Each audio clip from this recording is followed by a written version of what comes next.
No. It's you. Long time no see, lad. How are we? Jeez. Oh my God, I'm dark. I'm dark. Not like that way. I've already got myself cancelled in 5 seconds. This is fantastic. I've been back for 5 seconds and I'm saying shit. It went like that. It was because I went dark on the screen and it was one of them things. I'm not saying it in a mad way. Hello? How are we? Oh my goodness, it's been over a year since I nearly got cancelled and now we're back with this. And you, why did you leave YouTube, James? Well, now you know. Now you know. Hello. It's a bit mad, this, isn't it? Never thought I'd be back on camera again, did you? Well, don't get used to it because I'm off for a year after this episode. I'm joking. I'm not. What do we start with? What do you do when you've been away from YouTube for a year? I've done this before, not for this long, but I've had a break in YouTube before, so I should get pretty familiar. Give me 5 minutes. What do YouTubers do? Smash a like and subscribe if you want. I genuinely don't care. I'm here to have a chat. Multiple reasons, really. I was bored. I've missed you. You know, I've been doing collaborative streams with Hussam, with Coppish, with Jamie Phillips, with all sorts of amazing dudes, and I've been transitioning easily back into the scene. And now I'm back, baby. We're back with a vengeance. And I want to read some comments because I'm seeing names. This is just fun stream talk, back and forth, Isak talk, lowering your worries on the Isak stuff. And I'm not looking to do like a super long intro. We're all here to talk about football. I've been on other channels, so I don't really need to go over the whole backstory. Yuvraj, my brother, welcome to the stream. TJ Warren TV, my absolute Donny, my Donny. I love seeing an old face. You are my Donny. Little Copite, my G. Little Copite, massive heart. That's what you are, sir. T-Boys TV, my man Tyler. We already know, lads. Me and Tyler, we go way back. We are absolute boys. He's a legend. The only thing I've only ever questioned, he supports Luton and Liverpool. But it's fine. Luton's his favourite. Loves Liverpool as well. Always welcome that stuff. I'm alive. Or am I? I could be a clone. If I am funnier, it's because I am a clone. You know? It's because I'm a clone and it's as simple as that. No, I'm joking. Darwin the GOAT, he's not though, is he? Kind of proved you wrong on that one. Like, guys, we ran the litmus test with Darwin Nunez. Everyone said I was hating. We kind of got proven right in the end. We always do after time. Bro, it's so good to have you back. I feel boss to be back, mate. You know what I mean? I'm so happy to be back. It's unreal. Let's read these super chats. And thank you, starting off with James Mach, or James Mach. Welcome back, James. I have missed you, and I have missed you too, sir. Thank you very much for the £5. What a legend. There's too many regulars in this stream, mate. Speaking of such, Mr. Richard Blackdog. Hello to you, sir. Still here, then, Mucha. Thought I'd gone deaf. Why? Because I haven't spoke for ages. It's like, where's that Scouse accent gone? Oh, Richard, thank you so much, sir. You're a legend. James, I'm sorry, but I don't think you were the first super chatter. I think Future Nexus actually beat you to it. So, Future Nexus, it's kind of like when Steve Harvey ruined the awards for like Miss America or Miss Columbia or whoever it was. I gave it to James. We're doing a rerun. It was actually Future Nexus, but thank you either way. Great to see you back, mate. Smash the likes, people. You're doing it for me. Look, in my absence and not knowing how to YouTube, he's asking people to smash the likes, which I really appreciate. Hamis Mo Romano. Guys, so if you don't know, on my Instagram, I've been talking a lot about the Isak stuff and reporting it. And for those who don't actually follow me, and do you know what? Reporting's the wrong way. In fact, no, reporting's the right way because I'm just talking about the news that's being put out there by the tier ones and basically skivering through, looking for the contradictions in what the major Newcastle outlets are reporting and just debunking them based on their own logic. And that's kind of what we're going to do today. I don't have no intention of abusing Newcastle because I don't have a problem with Newcastle fans. If stuff was coming out of our club, that's coming out of theirs, we'd be reacting the same. The problem is the club's lying to them and they're not used to master PR like what they're getting right now. So that'll be explained in this stream.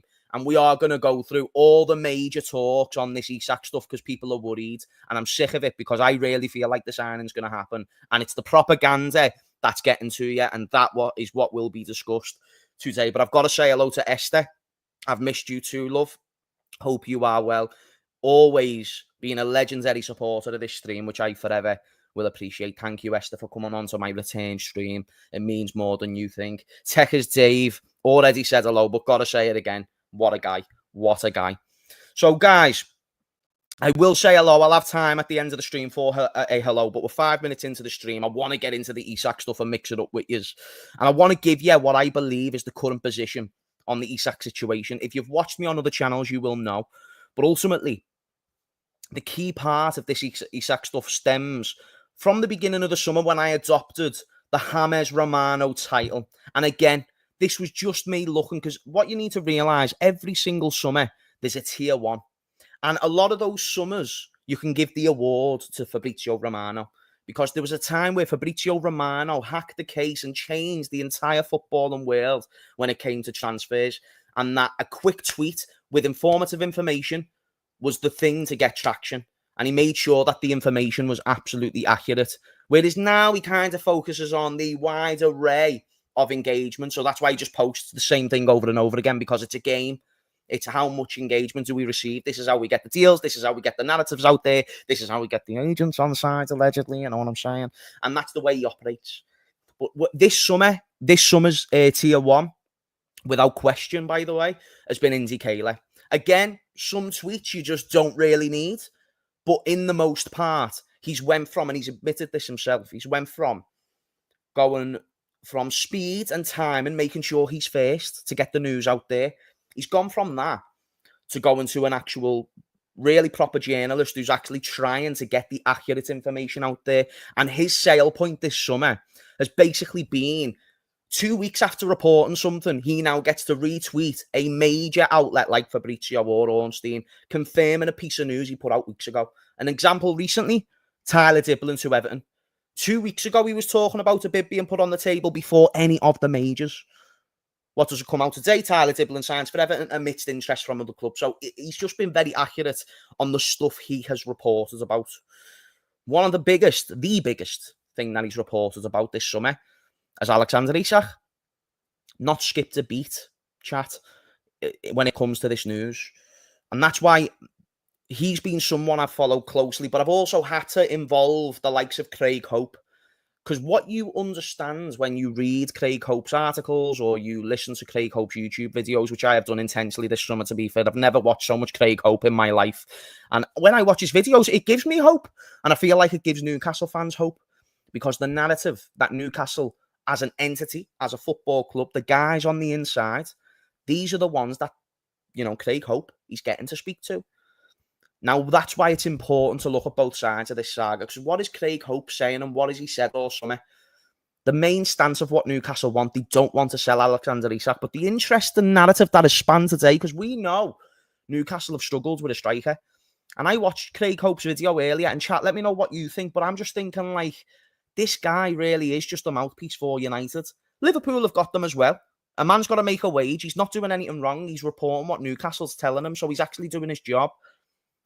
But when you listen to Craig Hope, you're listening to the narrative that Newcastle want to push out. The recent one being that if Newcastle were to have achieved Ekitike and let's say a visa, the Callum Wilson replacement, which again, I'm going to debunk in this stream, I really believe when he's reporting that, he forgets when he reported that at the time of Ekitike being linked to Newcastle United and they were putting the bid in before we came in and hijacked the deal, it was being reported as an addition to Alexander Isak. Chat, do you remember this? It was reported as an addition to Alexander Isak and not a replacement. And this is the part that I think people really do forget when they watch his recent video today, which is him basically explaining the gap of him coming to Liverpool now is about this much. And the gap of him being welcomed back by by Newcastle United is this much. So he's strongly confident Newcastle are going to sell based on the lack of business they've been able to complete in striker replacements, and the fact that Liverpool haven't yet met the evaluation. Now, my personal belief, based on the tier 1s, is that Liverpool have the money there. That's not an issue, and it's not going to be 150 million. It's going to be less. And then Craig Hope's coming out and reporting, talking about that once these requirements are met, if they get met, if Newcastle get the strikers, which is looking less and less likely, which is what he's reporting, again, this is the game being played because Newcastle have the agenda all summer. They've ran it. They want to keep Isak. But I just do not believe that is now the best option for Newcastle. And I think a lot of people don't believe it, but we've got to shout out to Tom Little, who's in the chat. My guy, Tom Little. I'm just making sure that people in the chat know about the fraudulent behaviour of Newcastle journalists, Tom. Not even fraudulent. They're just getting told this stuff and it's nonsense. So what narratives are being created through this news, right? Sam, don't you start. Let me see this. What's Sam saying here? Sam, Isak 90 plus 4, 1-0 Liverpool scores with his... That's mad. That's nuts. That's nuts. That's the first member chat that I've received in over a year, and that's a bit mad. Chat, that's a pause, isn't it? That's a pause. Sam, I love you, but that's nuts, and I need to get that off my screen, but thank you for being a member after all this time. How many months is that now? 21 months, you absolute monster. How do I give you a gold badge? Oh, no, I've lost the chat. Where's the chat gone? By the way, how fancy is StreamYard nowadays? We've got extra features, baby. I'm not even on the membership plan at the moment, and we'll see if we do end up going back onto that. Which means if I'm streaming more than 20 hours a month, then I will. But right now, it's fascinating. Oh my goodness, it's fantastic. Can't get better. Luke Edwards is a bum. And I mean this in the nicest possible way. A bum's a bit disrespectful, but the only problem I have about Luke Edwards reporting is the amount of emotion that comes into this. And I said this about Craig Hope as well, because you've just got to understand what he is. He's a reporter who has inside links to the people at the football club who tell him what the narrative they want to push out. But he's also somebody who's very close to the fans because all journalists are funded by the fans. So he has this weird intimate part between the Newcastle representatives and the Newcastle fans, and he's got to play a little bit of both. And he does that better than Luke Edwards. I think he finds that very difficult because a lot of his opinions are just very much like Isak staying and there's no possible other way. And Liverpool fans and Liverpool Football Club are absolutely terrible. Not Liverpool fans, but the way we've sort of responded as a fan base hasn't been correct. And the way the Liverpool Football Club have acted is not correct. And let me tell you why that's wrong. Liverpool Football Club did not take Ekitike away from Newcastle, ruining our chances for Isak. That never happened. It was a long-term target of ours, the way it was for Newcastle. And we just noticed Newcastle were making advancements. We, of course, knew that would maybe make our pursuit for Isak more difficult. That shows it was a long-term target. And the point is that when these were all reporting that Ekitike was an addition and not a replacement, that was just totally inaccurate on every sense of the word, because the way I see it is that was the original statements. Now they're willing to change the statements as it suits them because Newcastle are trying to play the narrative of we would have let Isak go if we were able to get that striker in by now. And that's the contradiction that these reporters are forgetting about. The likes of Luke Edwards and even Craig Hope initially reported it was 2 strikers that Newcastle wanted. They're now reporting otherwise because big bad Liverpool have pushed Alexander Isak into a corner and made him want to leave Newcastle Football Club, which today was actually disproven by the horse's mouth of Eddie Howe, coming out and saying that Isak informed us 2 weeks before the window we don't want Isak going. And here's where I move on to a different point about Callum Wilson, right? And this is just my opinion, chat. Let me know what you're thinking. Callum Wilson was not 2 weeks before the window. Isak told Newcastle he was going to go. Callum Wilson could have been re-signed onto an extension for that year. So why didn't Newcastle extend his contract? Because he's just joined West Ham for a 1-year deal. He's not playing games there. He's not starting there. He's there as a squad option. Why didn't Newcastle do the same if they were so desperate for a second choice striker? The lack of game time. What that tells me, chat, is Osula, who they brought in recently, a young Norwegian, I believe, or he might be from Denmark, one of the two. The badges are quite similar. Either way, a young striker. I perceive him to be the Callum Wilson replacement because you already had the chance to extend Callum Wilson's contract when you knew Isak wanted out of the football club. What I'm basically trying to summarise here, chat, Newcastle have handled this on a PR sense terribly, with the player and his personal relations in terms of Isak terribly, find and cover terribly, because they could have extended Callum Wilson's contract. Okay, he got injured loads, but then you are unsuccessful in the transfer window at getting a replacement. So it was even before you saw the transfers. Or you might be Swedish. Osula might be Swedish. You could be. You could be right. I don't know. I'm pretty sure he isn't from Sweden though. I don't recall Osula having a Swedish badge next to his name on FIFA. You know. Either way, I know he's a young, promising striker who at the time was brought in to be a third choice, now will be promoted to a second choice. I think if you get to a point on Tuesday, the day after the Newcastle game, Newcastle have got either Visa or another striker like a Salah from Atletico Madrid, someone along those lines, and you've got Osula still in the team, the narrative then turns into Newcastle become willing to sell Isak because they've got the two strikers. Right now, it's being reported that it's got to be two strikers in before we whatever we do with Isak. So that's the news, and that I'm telling you, chat, everything is where it should be. And opposing the two statements the other day, it doesn't change anything. We're in the exact same spot now as we was previous, and that's a fact. So that's my opinion.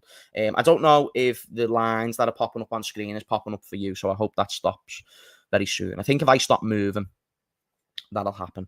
Denmark, lad. Little cop out, you're right. I thought it was Denmark, to be fair. I think I originally said Norway, but corrected myself. Shout out to Cody James. I do see you commenting on Liverpool Goes post. I love seeing you there when I do.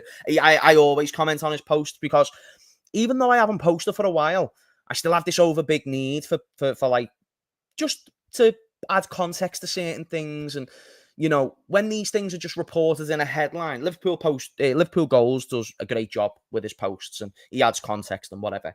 But if he's ever missing anything that I feel could be valuable, I just make sure to comment because I'm a regular on his thing. And I love his content, love his page. Please follow him if you have Instagram. Top page. Shout out to Nanzo Loddus. Why would we want Isak when he acts like this? This is a fantastic point, and I'm so happy somebody asked it because this is the dialogue in terms of YouTube I've missed. I might be a fat man now, but listen, I'm a fat man with knowledge and breasts, huge breasts. So let's do this. Why would we want Isak when he acts like this? In 2 to 3 years, he could do the same to us. When he doesn't feel like playing for us no more, I really don't want him. Sorry for my bad English. Love from Sweden. First and foremost, very good English, but I'm very, very sorry to say Mr. Nanzo's terrible point. And here's why, and I'll just offer you a different perspective, right? Why would we want Alexander Isak? We all know because he's a world-class striker. In 2 to 3 years, he could do the same to us. I don't agree with this narrative. And again, this type of opinion is due to the propaganda being spread from inside the walls of Newcastle United Football Club, which has then gone into the likes of Craig Hope and Luke Edwards, which has then infiltrated the copium of Newcastle fans. And I'm sorry if you're a Newcastle fan watching. I'm mainly talking about the loudmouths on Twitter. There is sensible Newcastle fans out there as well. What do we know? There was a contract offer to Isak last season by Amanda. I forget his second name, but if someone can put her name in the chat, please do let me know so I can put it on screen. But Amanda, the original sporting director at Newcastle, promised and said, we want to offer Isak a new contract, right? That was all being planned. I believe it got to the stage where the contract was even put in place. But then once there was a change in the sporting director role, so Paul Mitchell, I believe, who came in. Yes, huge breasts, humongous breasts. That's a lot of chippies, chat, over the past year. That's what happens when you let yourself go. But don't you worry. Do you know these big arms? And do you know these big, see these? They'll be back and we will be booming. But we're still booming, but in a jiggly way. You know what I'm saying? Back to the important stuff. Amanda, thank you very much for this comment as well. This is her name, Amanda Stavely. In fact, I want to just make sure that I tweet star Johnny Halliday's comment because that's talking about Article 17, and that's something I want to talk about in this stream. But let me just finish this point first. So Isak was offered a contract. Let me find the original comment from Nanzo, lads, because that was the comment and I needed to break it down and dissect it, and I think I will find it, and I've just found it. So why would we want Isak? So we know about the contract situation. He was offered a contract by Amanda Stavely. Once she left, Paul Mitchell came in. Paul Mitchell withdraws the offer due to prioritising the likes of Anthony Gordon and other contracts that he felt Newcastle needed to complete before Isak. This quite understandably made Isak upset. Not long after, this scenario, he won Newcastle League Cup. Yet to see an improved offer in terms of his contract. Fast forward to 2 weeks at the end of the season, he made a very transparent view that he wanted to leave Newcastle, despite the reports saying, and again, this was Newcastle driven, it wasn't true, that the only conditions Newcastle would sell Isak would be if they didn't get Champions League, if they didn't get top 5, which they did achieve in the end.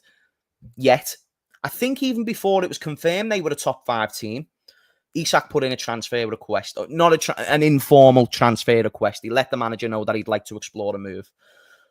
So then now, we understand a bit more information. The broken promises, which was confirmed by Isak the other day, Nando's, is the fact that promises were broken.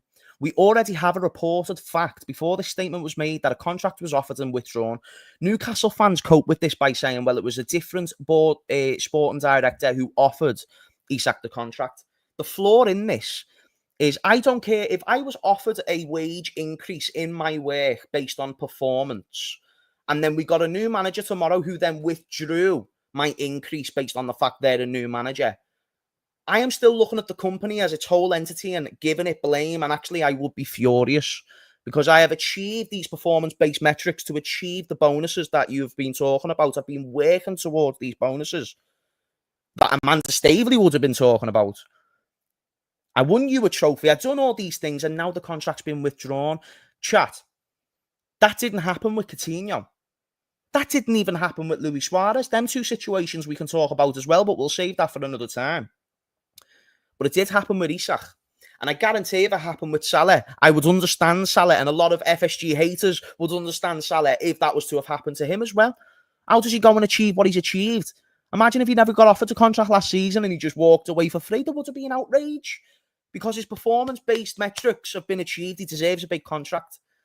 So what I'll say to you, Nando's, is in fair conditions, where Newcastle were absolutely transparent with Isak the whole time, and there wasn't an original contract offer that ended up being withdrawn, guess what?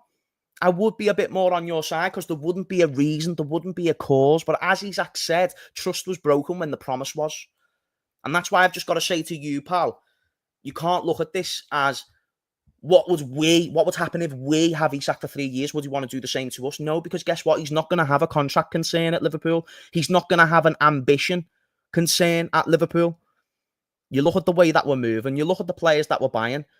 We are of the elite in the way that we're currently operating.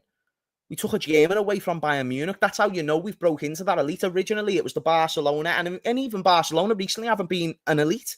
Realistically, the elite have been Real Madrid, Bayern Munich, and Manchester City. Really, that's been the elite recently. I think now Liverpool are in that elite. I think we're in the elite of infrastructure because that's state of the art. I think we're in the elite of the 11 and the squad. I think when you look at the 11, a lot of players want to join Liverpool because they want to play with Salah. They want to play with Virgil. They want to play with McAllister. You know, and now they'll want to play with Wirtz. So the way that I see it, we are a state-of-the-art football club. Isak's concerns is through flaws made by Newcastle themselves that wouldn't be made at Liverpool. He's not leaving for the sake of leaving. And how I know this, when he left Real Sociedad, a club where he spent 3 years at, like he spent three years at Newcastle, there was promises made he'd get his move, and guess what? He got his move. So do you know, during the process of him getting his move from Real Sociedad to Newcastle, it was respectful. It was behind closed doors. And may I remind you, Newcastle had weeks and weeks, 2 weeks before the season ended, he informed Newcastle of his desire to leave. After being promised a contract and that being withdrawn. We don't know what other promises that were being talked about as well, by the way, chat. This is very important to mention. But sticking on the promises we do know about, Newcastle Football Club broke them. Isak still stayed quiet, gave them time to move for another striker, and they failed at every single opportunity. And the same things their fans and their journalists have had a problem with Liverpool, saying, oh, just pay the 150 million and we're fine, you've got the striker. Completely untrue, and it's not going to be 150. You will get what you're giving, Newcastle fans, I'm sorry to say. Like, that's just the way this is going to work, you know? And it's not going to be 150. I can almost guarantee that. So that's why when you're saying, do we want a player like this? Yes, I want a player who wants to win. I want a player who wants to play for Liverpool Football Club. Oh, what if he goes to Real Madrid? Guess what? We're in the tier 1 with Real Madrid right now. I think if you asked most fans across the world, currently on current form, who's better, Liverpool or Real Madrid, it's us. And the trajectory that the likes of Michael Edwards and Arne Slot, based on this window, have proven, we want to keep going. Player like Isak's going to see that, because at Liverpool, he's not going to have a problem with ambition because he's an ambitious player. He's not going to have a problem with wages or contracts because we're very sound and very generous with those with players who achieve. And he wants that move now. So what I'm going to say to you, Nando's, is try and reshape that perspective and not fall for the Newcastle propaganda, because that's exactly what you've done there in that comment. You really don't want him. Sorry for me, bad. Your English is great, by the way. I'll give you that. Like, your English is fantastic. Listen, mate, I can't speak no other languages. You know what I mean? Hola, adios, and gracias, mate. Do you know what I mean? That's as far as my linguistics. But the point that you've made is showing and proof that you fell for the Newcastle propaganda. Fact. Ryan Turner, what I find bizarre about it is, why did Isak not ask for a buyout clause to be included if he wanted out? What do you mean? You do understand there was another offer from Amanda Staveley that was going to be offered that could have included a buyout clause, that might have not. But at the time he joined Newcastle, it just wasn't something in his mind. Let's remember the build up to this point that we're at now, Ryan. It doesn't really have much to do with a buyout clause per se. The point is, he's at a club that offered him a contract. Someone who came in, withdrew the contract. And for that reason, I just think that there was no point in even talking further. He's then let them know he wants to go. They've gone searching for other strikers. Apparently now, according to Craig Hope, all along, if they got an Ekatike or they got a Sexco, they were willing to sell him. But that wasn't what they were reporting at the time. Newcastle have just handled this badly because they wanted to escape this transfer window with Alexander Isak still as their player. Let me tell you how I can compare this to, Ryan. So do you remember like the Luis Suarez situation? For those who don't know, Liverpool didn't qualify for the Champions League. Arsenal qualified for the Champions League, right? What happens in that scenario was Luis Suarez wanted to push for a move to Arsenal because they were playing Champions League football. As it approached the end of the transfer window, so comfortably prior to the transfer window ending, Luis Suarez hadn't turned up to a few training sessions, but he hadn't put in like an official transfer request or anything like this. The narrative that was spun at the time was that there was a £40 million buyout clause in his contract. John W. Henry himself came out disproving this, calling this absolutely malarkey, and saying that if there was an offer over 40 million, we'd have to inform the player of the offer, right? So once Arsenal bid the £40 million and £1, taking the piss, John W. Henry and Liverpool look at that and go, not a chance. So there was never a promise broken to Suarez, because the promise was actually fulfilled that we will inform you of an offer over the 40 million. But as Suarez's agent reported, it was never a buyout clause for 40 million. So what ends up happening? Steven Gerrard sits down, Luis Suarez. This is all documented from both Suarez and Steven Gerrard's sides. Look it up. And Gerrard says, don't join Arsenal. You can do better than that. In a year's time, if you stay at Liverpool, you score the goals, you bag them in, you get the golden boot, you win the Premier League Player of the Year, clubs like Real Madrid and Barcelona will come knocking.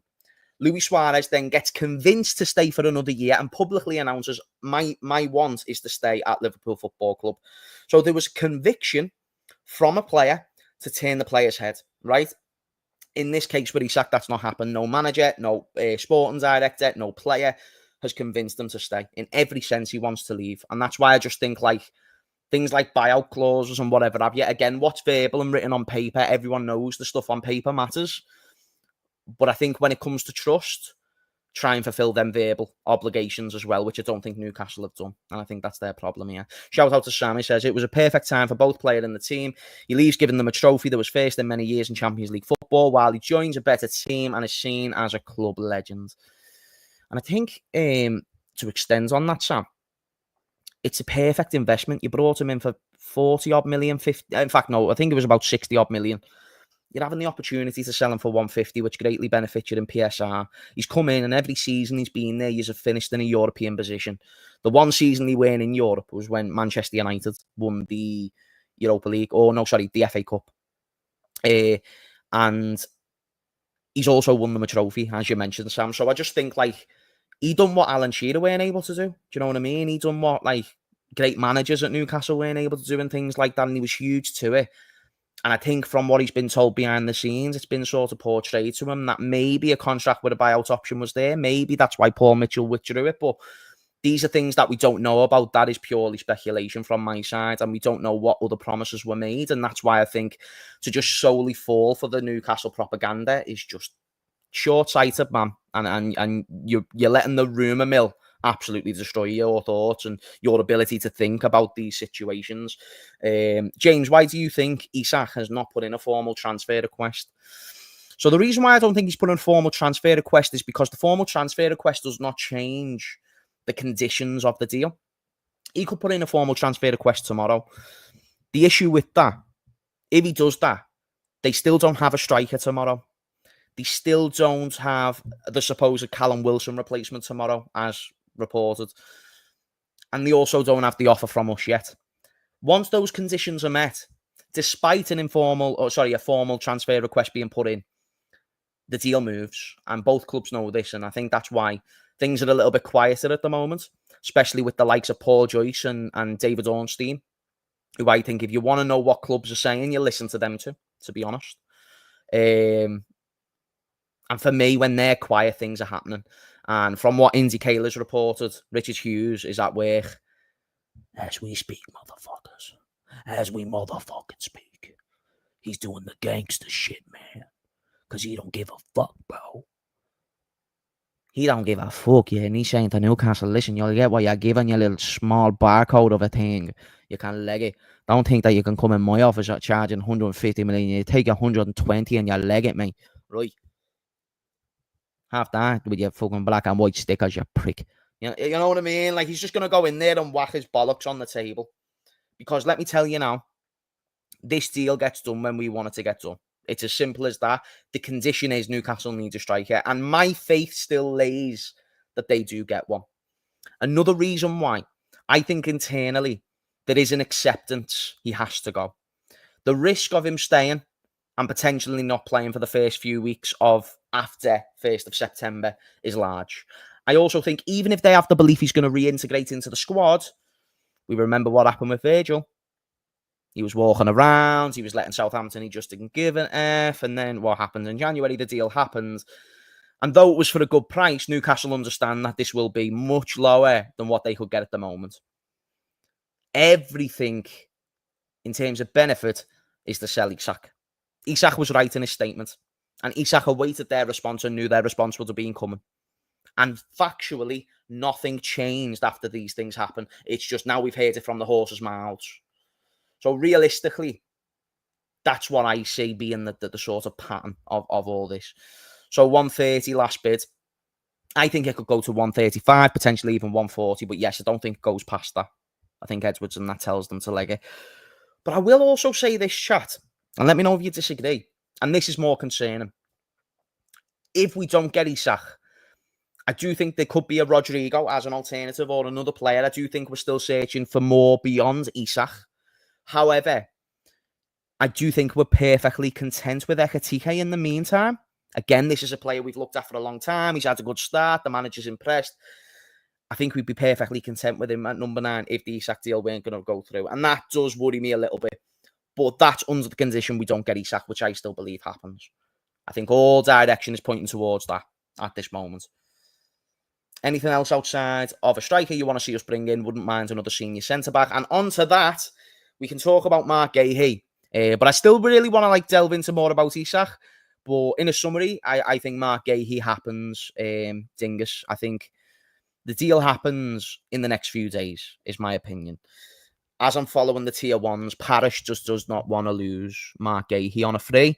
He understands the financial detriment it causes, and he understands the convenience that is there if you're able to get a replacement in now, with money, by the way. The only issue is Liverpool don't want to pay 40, which means Newcastle might need to budge. Crystal Palace might need to budge a couple of million. Maybe it could be the instalments and the way that they're structured, but I think that deal gets done. As we all know already, personal terms is not an issue at all. And again, that's according to the tier 1s of this window. Arne Slot came out and said it's going to be a quiet end to the window, if I'm not mistaken. Do you think he's bluffing? He's quite open all summer in regards to transfers. Arne Slot's very honest. And Arne Slot, when he says things, it can be misinterpreted. I think when he was saying this, as he clarified in a statement later, because the thing is, when you paragraph something like just it's going to be a quiet end to the window. It's not contextualising that in that moment he's in a press conference before a big game. Richard Edwards and Michael Hughes, Michael Edwards is, according to the tier ones, doing work as we speak on the likes of Mark Gahey and Isak and Rodrigo, meeting with his agents. This wouldn't be happening if a quiet end to the window was to be anticipated. I think his words were commented purely based on the current crop of players he's got and showing respect to them. And basically, from a coaching point of view, because he's our coach, he's not the man who deals behind the scenes. He presents the project in terms of how he'll want to play the play, and that's it. That's as far as he'll get involved in terms of players coming to Liverpool. For that reason, he's primarily focused on his current crop. Let the data nerds worry about the players coming in, coming out. Don't feed the media in the meantime, because anything you may say may affect any deal that you get done. You know what I'm saying? So don't come across desperate. The exact right move. Don't feed the media. Exactly the right move. Don't add fuel to the already large fire that is Newcastle versus Liverpool on Monday night. Just keep it chill. Keep it chill. But the tier ones, Mikey, are the ones that you should be following. Indicator, guys, I will say it again, and I'm not just saying it because I'm coping. The guy's got nothing wrong this summer. And I think the footballing journalistic world goes in phases. And sometimes, some summers, it's David Ornstein. Some summers, it's Fabrizio Romano. Some, it's someone else. This summer is the summer of Indicator, right? And as we speak, he's still very confident that Liverpool are in strong pursuit of Isak and in strong pursuit of Mark Gahey. And based on Steve Parish's comments, it tells me that he's more desperate to let Mark Gahey go. And again, one last thing, Mikey, if we were aiming to have a quiet end to the window, the personal terms that we've got agreed with Isak, it would be diminished. It would be gone by now. You know, it would be... The only likelihood could be in January or the end of next season. And the same would be the case for Mark Gahey. So that's the only reason why I want to rest assured, I think that comment's based on his current crop of players. Shout out to George Pete. What a name. What a name. What a guy. And what a legend. You absolute lizard. Stay on YouTube. Who do you think you're talking to, you little sausage? In future, when you super chat me with £5 British that you've so probably earned through work, I don't know how you've earned that £5, you seedy MFA. You speak to me with a tonality of respect. I have gave you knowledge. I have gave you facts. I have gave you information, informative information. I am dissecting the bollocks of this transfer saga for you to an accurate manner, to a 10-10 standard, a 10-10 painting, bro. And you're coming at me thinking that you can spend 499 pence to call me a lizard. Don't call me a lizard, bro. I can't pull my face mask off. You know what I'm saying? If this was a mask, I'd make it a bit more slimmer. I'd make the jawline a bit more sharper, even though I must say it is already sharp. But as you can see, I'm a very fat man at the moment. Why would a lizard, disguised as such a handsome, aesthetically human being, put on such chubby cheeks? That's macchies, bro. That ain't lizardry. Relax. Anyway, shout out to Mr. Sam. I agree with George Pete.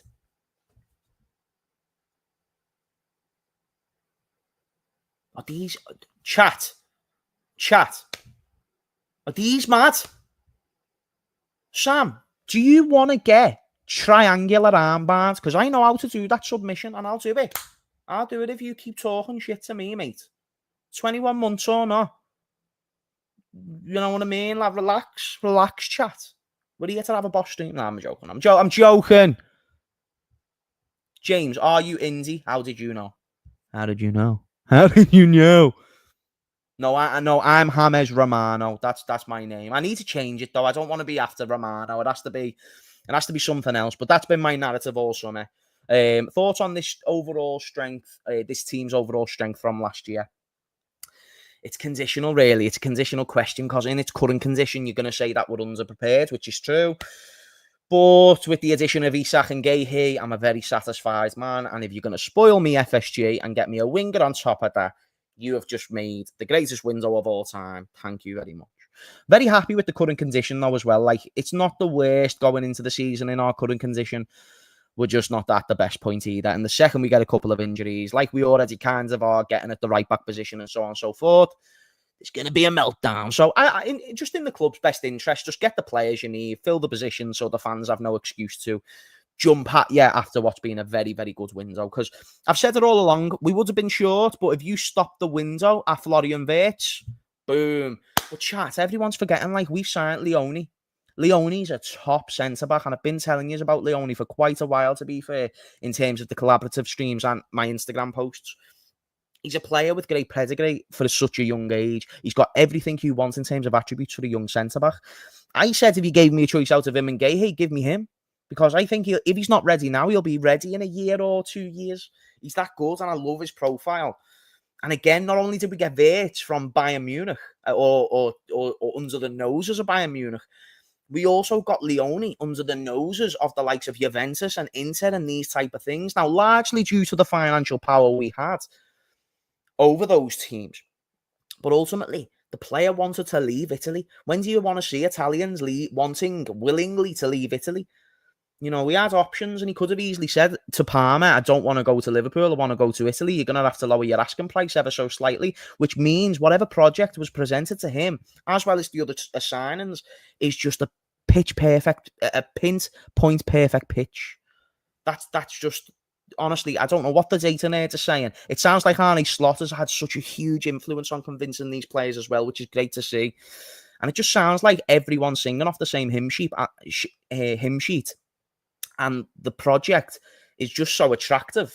We're getting Italians from Italian teams, Germans from German teams, and that's something that weren't happening 2-3 years ago. You can see everything in terms of infrastructure. It's all working to this summer. Finally, it weren't just the war chest reported, it was the war chest that unfolded. Shout out to Becky! James, curry on chicken flavoured noodles, yes. Why not? Why not? Mix the flavours, make it mad. And when you're poor, you need that little bit of diversity, mate. You know what I mean? You need to spice it up for poor people as previously being poor.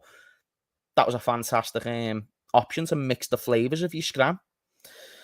We'll be 8 foot tall in 3 years. Probably 9 foot, to be honest. But listen, who cares? At least we can finally defend corners if that's the case. Let's get Watkins and Rodrigo. This Isak story is winged. What the fuck have I just read? What have I just read? I want to finish YouTube. I'm retiring. No person in a right mind, no person with maximum capabilities sit there and says, I want Watkins. They don't. Not as a Liverpool fan. The second one, no issue, agree. Would love Rodrigo. Great talent identification. Completely ruined by the 2 words previous in Watkins. I am sweet, lad. Do you know what I mean? If you're telling me there's a packet of crisp, a brand called Watkins, I'll take that. But if you're talking about Ollie Watkins, if you're talking about jumping up and down on a skateboard, Watkins, I'm telling you now, I'm good. I am custy, bro. I am not Newcastle United, with respect to Newcastle. Which, by the way, Ollie Watkins could be a very viable option for, as Aston Villa are looking to push him out and Aston Villa are pursuing Nicholas Jackson. But if you're telling me Watkins from mighty Liverpool Football Club, in fact, this could be fine. You could be a Villa fan. I'm just going to go with that because you have just abused my ears if that came from a red. That was disgusting. Glad to see you back, though, James. Glad to see you back as well, sir. It's nice. What's wrong? What's wrong with Theo Tagoose? He needs to leave the chat. Theo Tagoose, fuck off being a knobhead and stop bullying me chat. Hiya, James. It's great to see you back on YouTube. Karen, lovely to see you. Hope you're well, darling. Glad you've tuned into such a late stream. Sorry for keeping you up so late. You know what I mean? I can see Liverpool not getting Isak or Rodrigo, and we get Fofana. Fofana's a possibility, and there's a world where the other two don't happen as well. It's not out of the realms of possibility. I just don't see it being likely. Let me know why you think it won't happen, you know? Or, to be fair, you didn't say you think, you said you can see. And I agree. There's a world where that can happen. I just don't think it's likely. Rodrigo's 50-50, but, like, Isak, I'm more confident on that. Rivals are quick to speak about spending 100+ million on a player when they seem to forget we've lost 100 million in strength. Lost our best creator, we've replaced that. Well, even though we lost 10 for 10 million in an objective way, I get what you mean. In terms of value, he was a player between 80 to 100 million range. Agreed. On top of that, we've also lost, actually, how much have we sold this summer, chat? I believe it's 100 and... Let me look on transfer market. Liverpool ins, outs.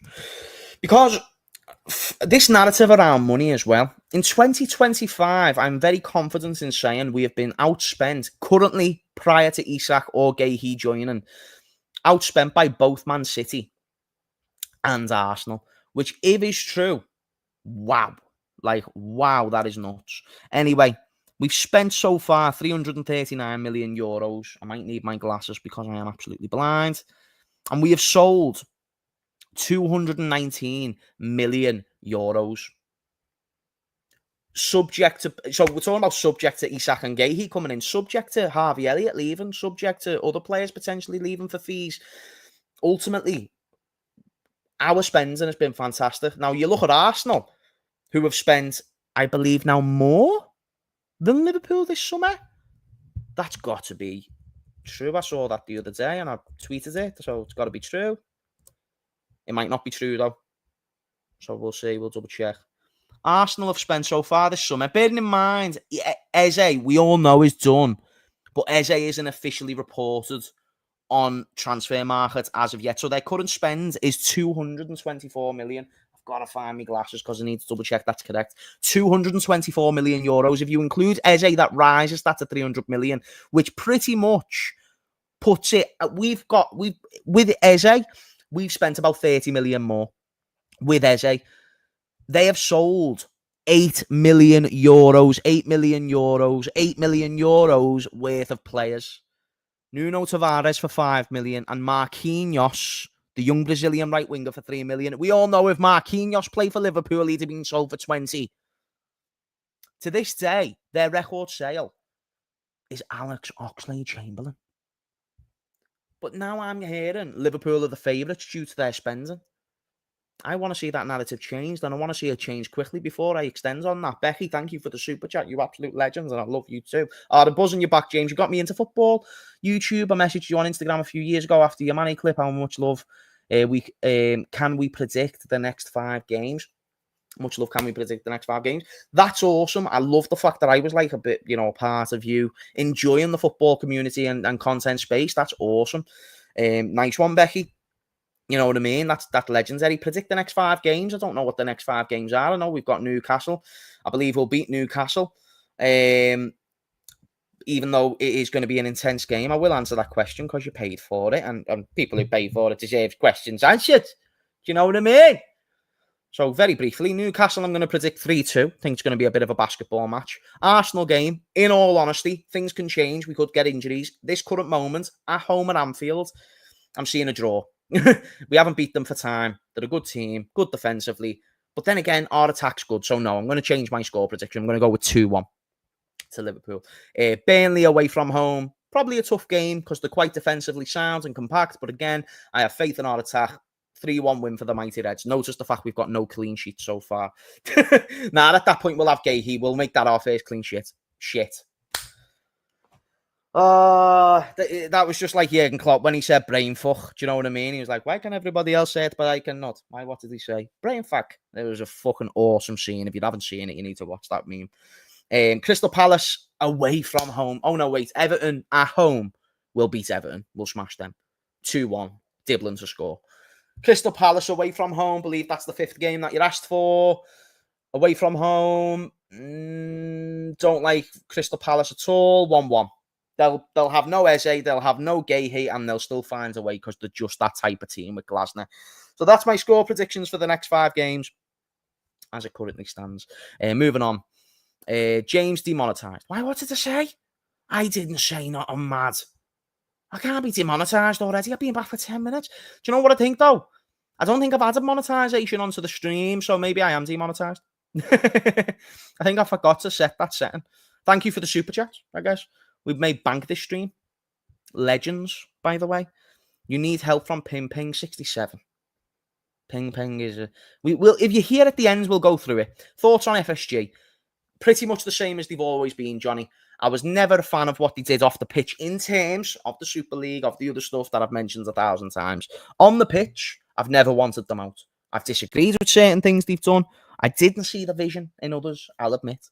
But I never wanted them out based on their spending, on their transfer activity, anything like that. I always do still remember the days of Hicks and Gillette.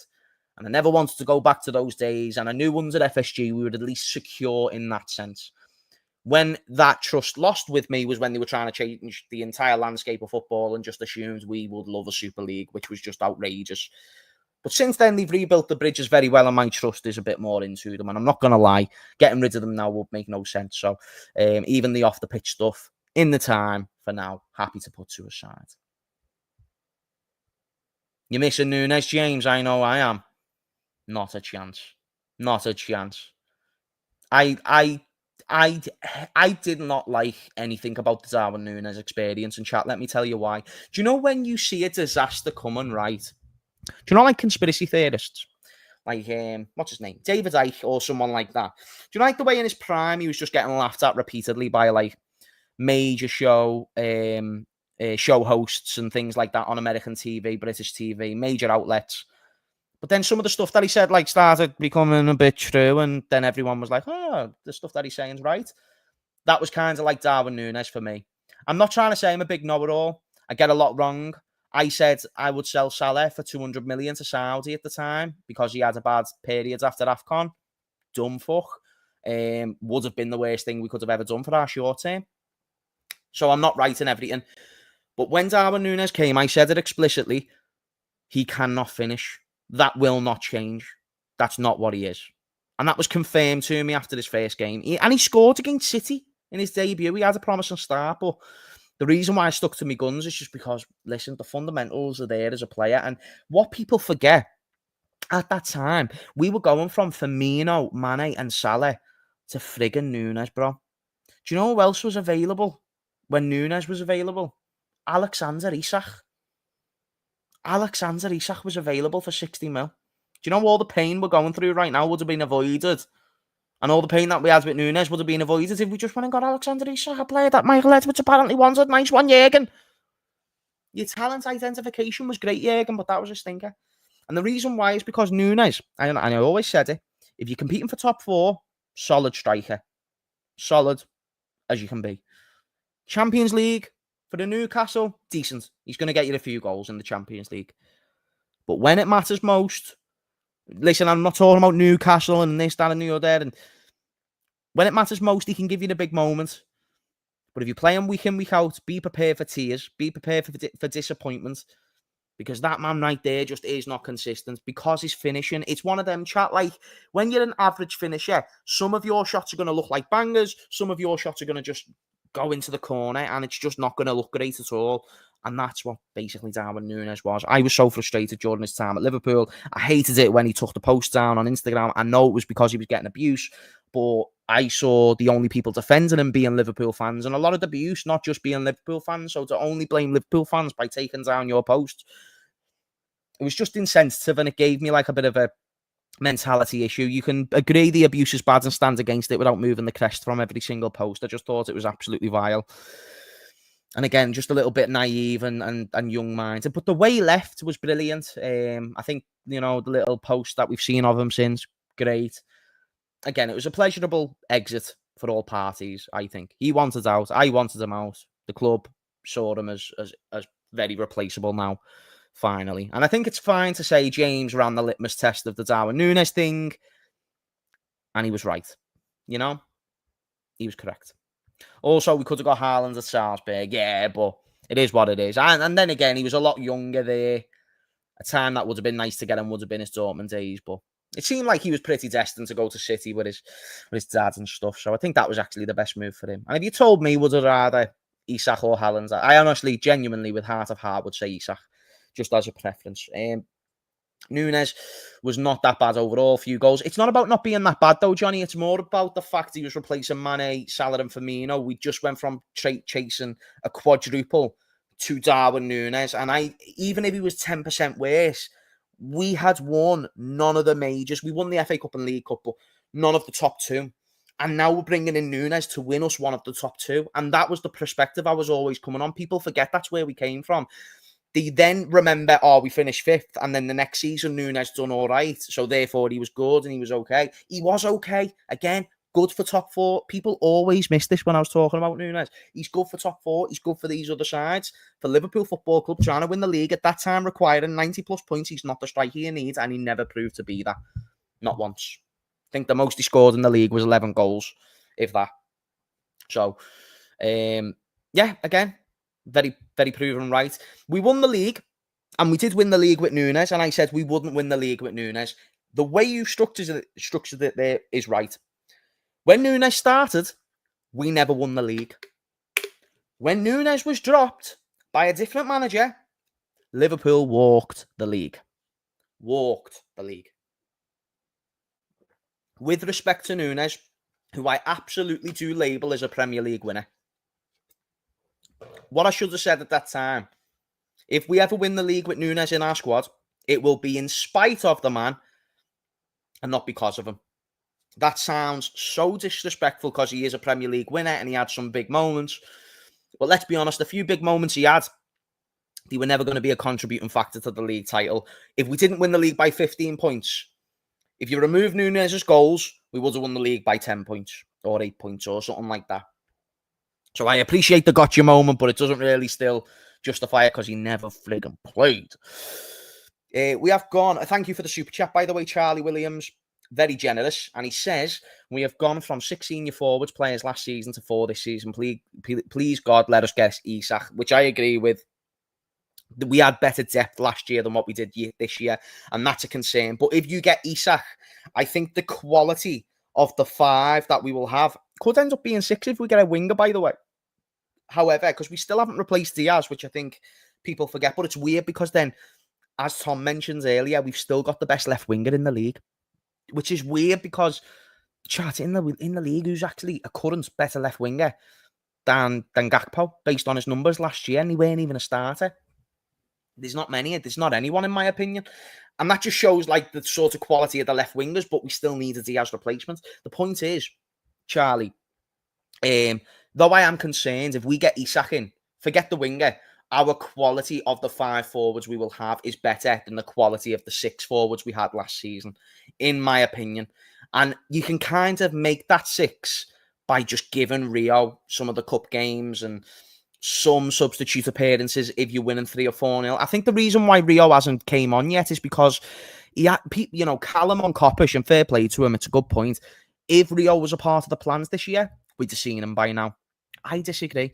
We haven't seen Rio in a tight-knit game, high pressure, needing to win like we was against Bournemouth. Therefore, I think Slot wants to run him through these tests gradually. So how does Rio do in pre-season? We've checked that box. He does very, very well. How does Rio do in a game in the Premier League where, in fact, in a cup game, we've seen him in a cup game and he's done fairly well. When we see him in cup games this year, I think he's going to do really well. So I think he'll tick that checklist. How does he do when he comes on with 20 minutes to go in the Premier League? In a game that we're winning 3-0, for instance. Again, if he does that well, I think that's when we start to see him getting cameos in tighter games, but he needs to run these tests first. What you've got to remember is Slot very much relies on what he knows. He knows Salah's going to be great, and that's why Chiesa just isn't going to get the minutes, combined with his fitness and things like that. But the main reason is, how do you take Salah off and bring Chiesa on when Salah is who he is? And that's because Salah has proven that then again and again and again. And notice Slot's tone changed in Chiesa and the perspective of him when he has a big moment. Do you understand what I mean? So I think when Rio does get them big moments, he proves the stages. He proves he can do it in the cup games like he's already done in pre-season. Then 20 minutes to go. That's when he'll start to slowly implement him into the team. And I think that's the right move, to be dead honest with you. Give him these little tests, these little challenges. Let them break those barriers. Then he becomes an established 17 to 18-year-old player who can be a very good asset and a 6th choice option to Liverpool's very already fantastic attack. Chat, do you agree with that? Do you think that's how Slot could be looking at it? Like, because again, Carl said him not playing originally in the cup game, in the FA Community Shield or the league game. Again, I don't think that's true, mainly because they were close games, big games. Klopp wanted to win the Wembley game. He wanted it. Even if we don't see it as big, he wanted that. The Bournemouth game, tight-knit, and he's not seen Rio in that situation. Gradually get him there. Shout out to Charlie. James, lads, I think if we get Isak, and by the way, nice one for the generous contributions tonight, chat, and especially yourself, Charlie. I think you're the top bidder tonight. Absolute legends. Really appreciate it. James, lads, if we get, I think if we get Isak and Gahey, I think we walk the league. Absolutely, James. Rio will have an impact for us. He's a brilliant player, but he is very young. I agree, Charlie. And that's why I think Slot knows his talent, knows his ability, but he's going to be careful with him. And again, run him through those litmus tests that I just explained. In terms of what you're saying, Isak and Gahey coming in, I agree. We won the league with worse quality than what we'd have if we add Gahey and Isak. Even if Arsenal and City are 10% better than what they was last year, we still win the league fairly comfortably if we don't drop off. Because everyone's saying, what if Arsenal and City get better? We only got 84 points. And that league was wrapped up very early, so we could have probably got 90-plus points if there was a bit of competition, but there wasn't. Because this team's experienced competition, it's experienced close title races with literally the juggernaut of football at the time in Man City. So they're used to this, you know what I mean? So I agree with you, mate. You're more than justified to think Liverpool are going to win the league. Is Rodrigo better than Diaz? Anyone? I think most people would say that he is, yes. I think based on numbers, based on experience, he's definitely there in terms of being better. Matt just sent me the Spurs game tomorrow. For those who wants to know, I'm on live with Matt from Coppish on the website. Big up. Easy to make an account. Already been live on there with the lads. Tune in if you want to see me and Matt for the City and Spurs game tomorrow on Big Up. A lot of that's going to be Liverpool chat, so don't you worry. Yeah, Rodrigo's better than Diaz. But Diaz is a baller. Did you see Diaz's goal today? I went on YouTube for the time of Diaz leaving, so I'll touch on that a little bit. Let me read this comment first from Harris. Big up to Harris as well. What's good, James? Good to see Lars back. Am I the only one who preferred to see Rodrigo and the DM to Isak? We've seen how we struggled without Grav. Rodrigo's very versatile and would be a starter left wing. Though we do struggle without Grav, I think it's better putting the DM on the back burners a little bit. As right now, I can't really think of someone that we could get. Wait till next year when the green light is there on Adam Wharton and go into that, in my opinion. Because though we have looked weak without Grav, not disputing it, I think contributing factors there is no fitness for the first couple of games. So like McAllister, not really fit. And I'm telling you now, just that in itself, with no Gravenberch, is a huge loss to the midfield. I think now that we're going to see McAllister improve, an absence of Gravenberch won't be as noticed, but will still be noticed. So I agree. DM's one that we need to address. I just think it's one we can temporarily put on the back burner. Because, again, we could go for someone this summer, but then if we get someone this summer, lads, Harris, then we're not going to be able to get Wharton next summer, or at least logically it won't make sense because we'll have Grav and whoever else. So hold out, and I think the club will look at Adam Wharton next summer. That's my opinion. And I would love that option. Zuba-Mendy's a mushroom. You're not wrong around these streets, mate, especially in Liverpool. Why stop making content with Expressions? Expressions is busy. Expressions does a lot of stuff. We did do content for Lab Bible the other day, but also I stopped doing content. Loads of factors, but still speak to Expressions on the occasion. Always got love for Expressions. He's always got time for me. I've been asked this question loads of times because it was such a go-to era. But it's now like a big thing when it does happen every once in a while. So we enjoy those. We enjoy it. Bejetic. I'm sorry to say Dr. Jones, but I don't see a future for Bejetic no more. I think there was a lot of transition for him biologically. You know, it's going to sound a bit funny the way I've worded that, but it's true. He was going through growing pains, and that was causing a lot of injury. And then he goes out on loan to Salzburg, and we all know the F up that Linda's caused at Salzburg. I'm joking. There was more to the Salzburg fall off than just Linda's, but Bejetic didn't really get a proper chance there. And then obviously he goes to Las Palmas, I believe.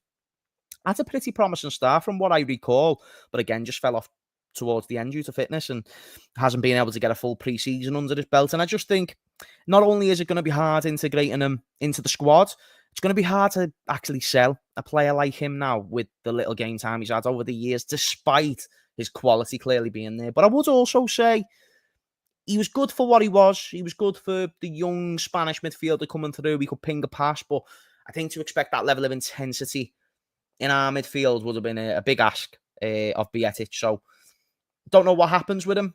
Hope he goes out on loan, builds up his value, and we get a nice chunk of change for him later on. But let's see. James, going back to a year ago, I thought Marmoush was nailed on to be a Liverpool player. He's since gone to City. Is there anyone out there that you think would suit Liverpool perfectly? Alexander Isak. A bit more or less of a common one. I think Fofana, it'd be easy to say like Rodrigo and all these ones, you know what I mean? It would be. But yeah, Fofana or someone like that, I think. To James, James, can he only become a backup for Gravenberch? Not in the short term. Again, kind of like Rio. I think there's going to be a litmus test to where can you show yourself in certain occasions, 20 minutes left to go. Like basically all the stuff I listed before. Players need to show Slot they can get in the team. It's not just going to be based off of the fact they're young and they could eventually get there. You've got to kind of show it to them. I think that was the difference between him and Klopp. And for right or for wrong, I think Klopp was great that he integrated young players. We got great value for these young players. You saw the personalities some of them grew into, like Kelleher and stuff like that, just for simply being presented with opportunity. And I think that was a real master to Klopp's game. But in Slot's game, it's the young player to prove himself. If you're good enough, you're old enough, sort of thing. And that will be shown across the litmus tests. Let me read the rest of the comments. See similarities between the two. They are very similar stylistically as well. I thought, what game was it? It was our last pre-season game against Bilbao, I think it was. Nioni, even defensively, really, really impressed me. So yeah, long term, definitely could be an option. Though I don't think he will be looked at that as one. James, great to see you back. Love you, lad. Love you too, Scottish Bear, my man. My man with the green eggs and the ham and a side of bacon, baby. Fucking love it. Hey, get in my belly. My wee Scotsman. Fucking legend. Michael Elise is nailed on to be a Liverpool player next year. Watch out for that one. Again, guys, when you've been looking at the tier ones of this summer, them tier ones are suggesting Liverpool are going to be showing strong interest into Michael Elise. And I'm not just talking about Indy Kayla this time. This has also been reported by the one, the only legendary Bayern Space. Bayern Space has also reported that Liverpool and City are strongly keen on Elise, and that Elise is only hoping out for one of those moves next season. He's happy to do one more year at Bayern, but for those who don't know as well, Bayern Space has also reported Bayern are doing this big model change infrastructurally, and that's why, like today, the Bayern director came out and was talking about loan deals and stuff, and flexing on that Bayern Munich have always been financially stable and things like this. So that means soon players like Elise and things, you can start to see them going out the door. And I think he wants to come back to England, and I think he'll want to come back to either City or Liverpool. And I think if we go into a race with City, we win. But again, you never know. Never know the state of both City and Liverpool at that time, because they're still elite, despite dropping off last season. James, everyone was cussing FSG. Do you still hold them accountable for the whole Super League, or have you changed your energy? I said it before. I have decreased. They have gave me and increased my trust in them based on their recent actions. There's been no clear sign of them wanting to start anything like the Super League again. They seem to understand the fans a little bit more, because that was very out of touch at that time.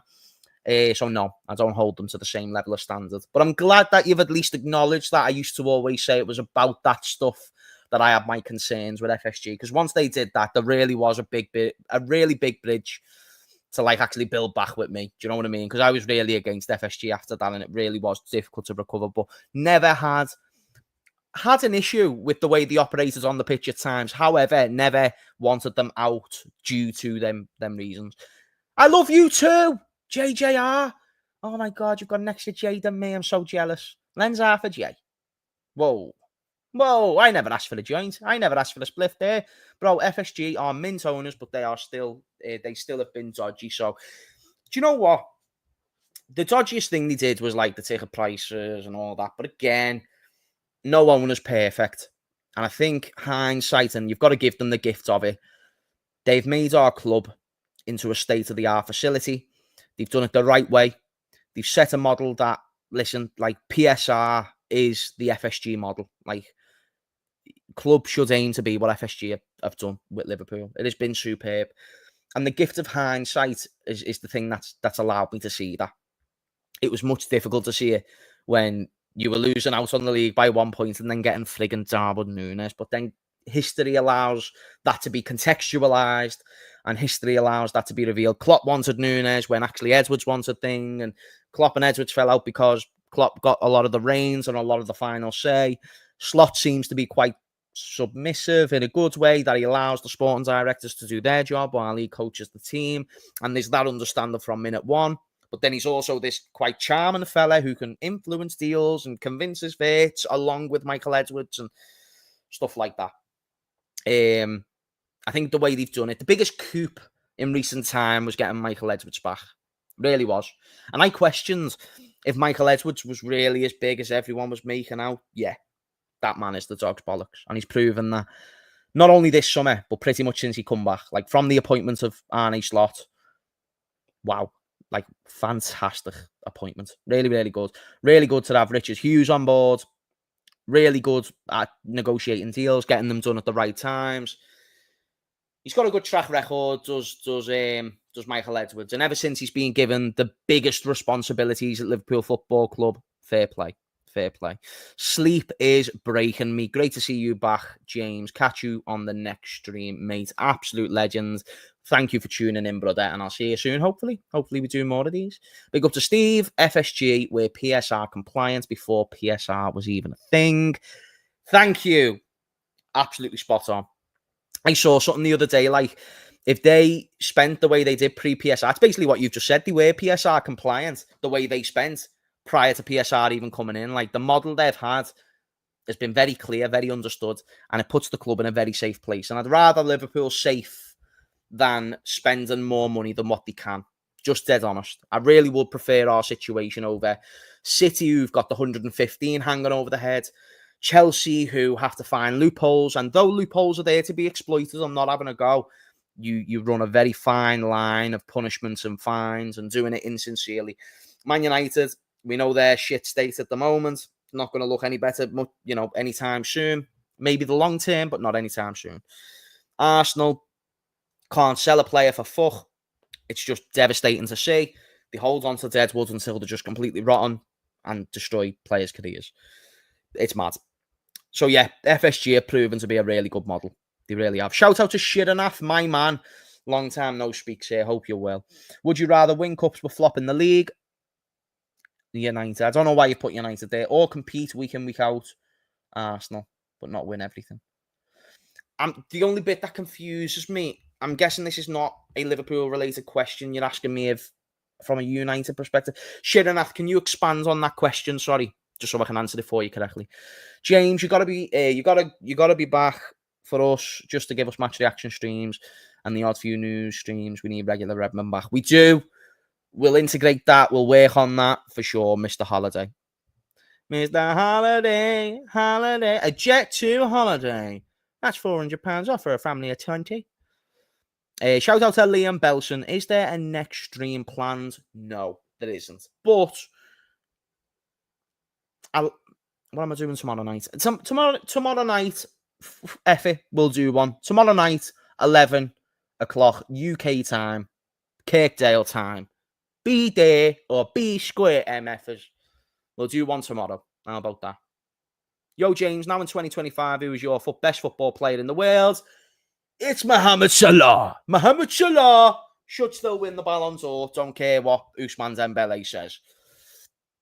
Watch one signing another club's made this summer you wanted for us. Ooh, very nice question. Very nice question. What's a signing another club's made that I wanted for us? It's a fantastic question. Wow.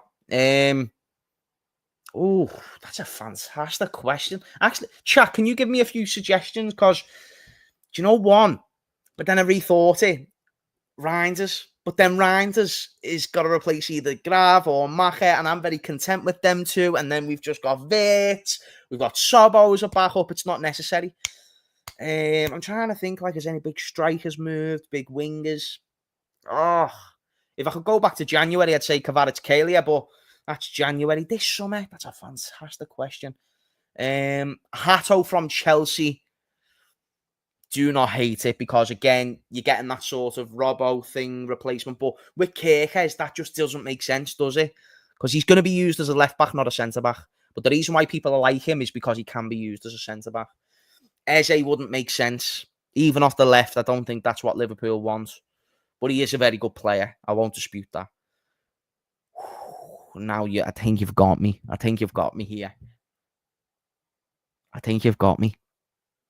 Because the thing that I loved about Dean Huijsen, he was two-footed, Premier League experienced, physical as they come.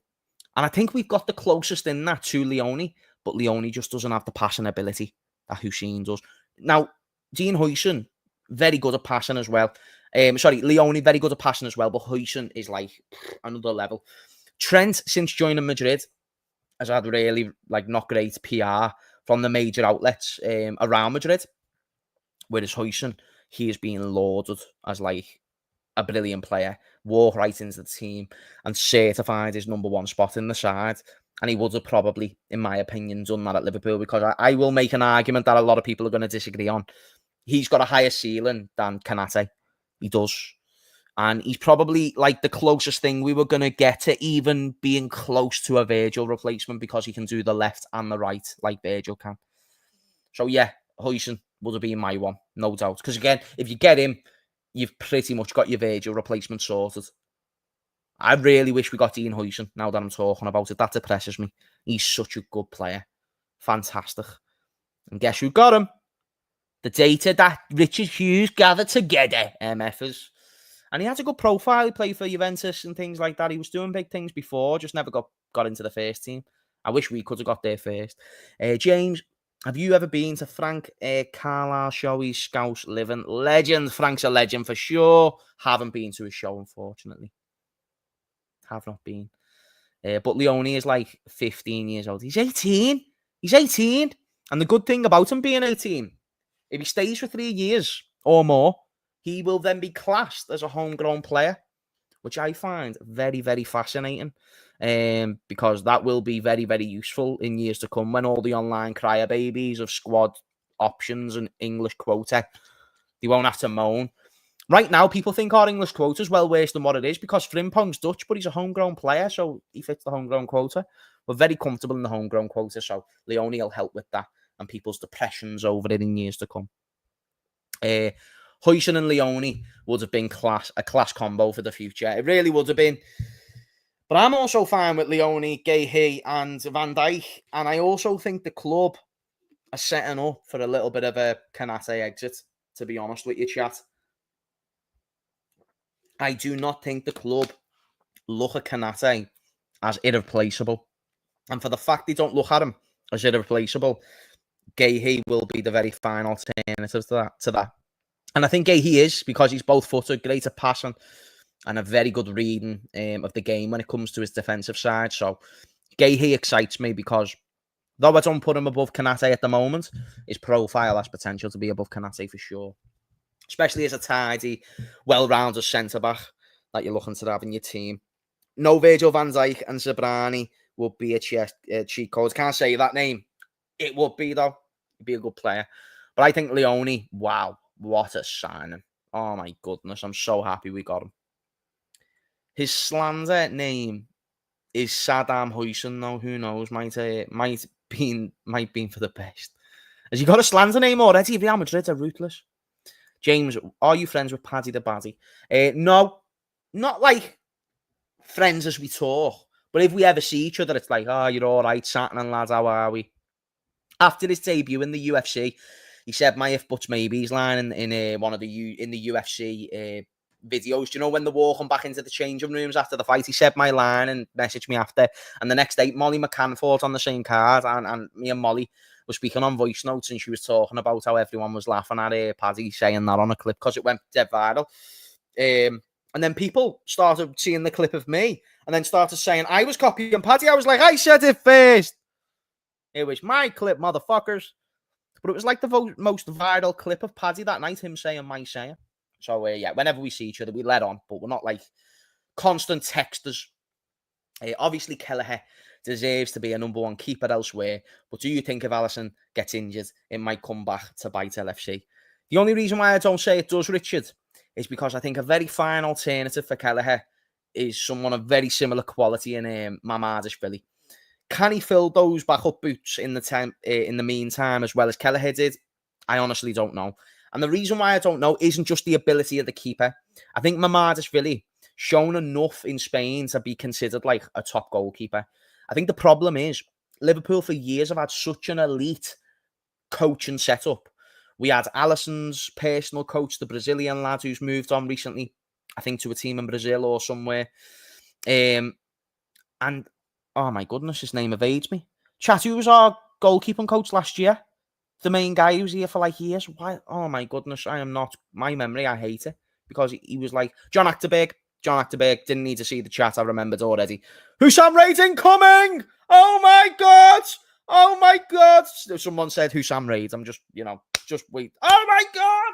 Whoa! Whoa! Whoa! Whoa!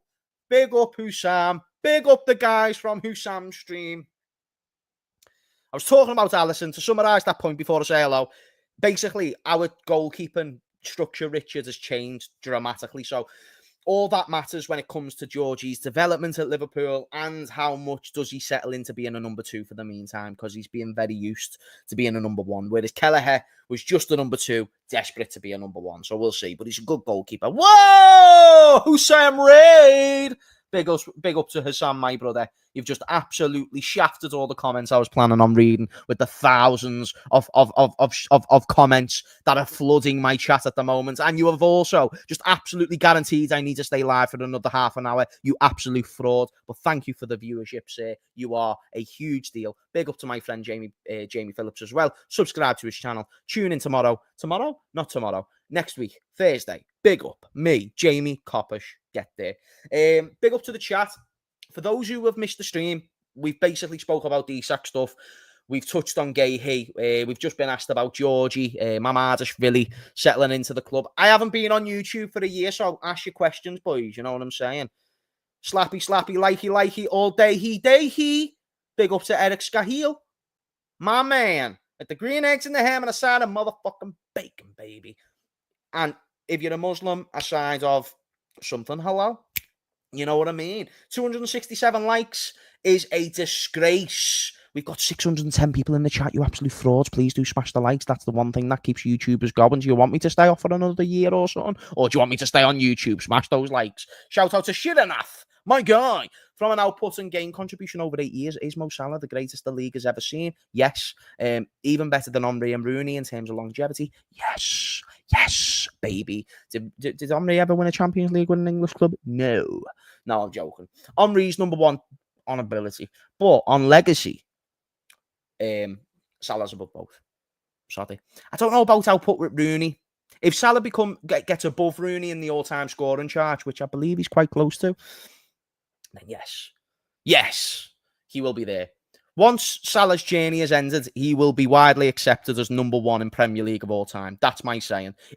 Right now, I already think he has a shout, but he will be widely accepted as the Premier League number 1 by the time he leaves. Because he's still Liverpool's best player. This is what people forget about Mo Salah as well. He's still our best player. He's the most contributive. He's going to be there in the biggest moments. If we need Salah, he's going to be the one who comes out and wins us the game. It's just a fact. It's just an undisputed fact that Florian Wirtz, great. Van Dijk, oh, thank you for the present. Can't wait till we sign Rodrigo and Isak. Guess what? You're still not the main guy. You know? You're just not the main guy, and that's just a fact. Big up to James. Glad to see you back. My J! Come on, guys. Ask me questions. I love the Hussam Raid comments, but I've missed you, so I want to know what you're saying. Hussam, you're actually a huge deal. Hussam, you've just got my stream from 700 viewers from 210 or so viewers to 700. Wow. Do you know, like, when you just go away for a bit and a guy is just a celebrity? Wow. Oh, my goodness, Hussam. I do not want to play with you. You know what I'm saying? Like, you're a huge deal now. Easier to get hold of you on here than WhatsApp, I seem. You're damn right. I've been very busy today, sir. I'm not going to lie. I also anticipated quite a chat. I noticed you were asking me to do a video very quickly, so I was like, so there was an attachment to the Are You Okay? Huh? I see how it is, brother. I'll see how it is. No, I'm joking. We can discuss it at some point, brother. James just joined. You think Isak joins? I explained it earlier, so I'll say it very briefly.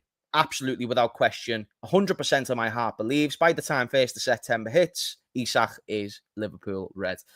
Big up to Abu, my guy. Oh, I've just got the Ebu screaming in my head. Abu, can we start saying that for Abu, please? Abu, my brother. I am here because of Hussam. Have a cold one on me. Right now, I haven't got a cold one, my G. It certainly will do when it hits the bank account, those wages. Right now, a little juice, pure juice. Oh, my goodness. I'll have a sip on you, sir. Thank you very much. Abu! My fucking brother. What? Oh, wrong hole, Abu. Oh, Abu. We've had a stinker. Fucking hell. Oh, that way.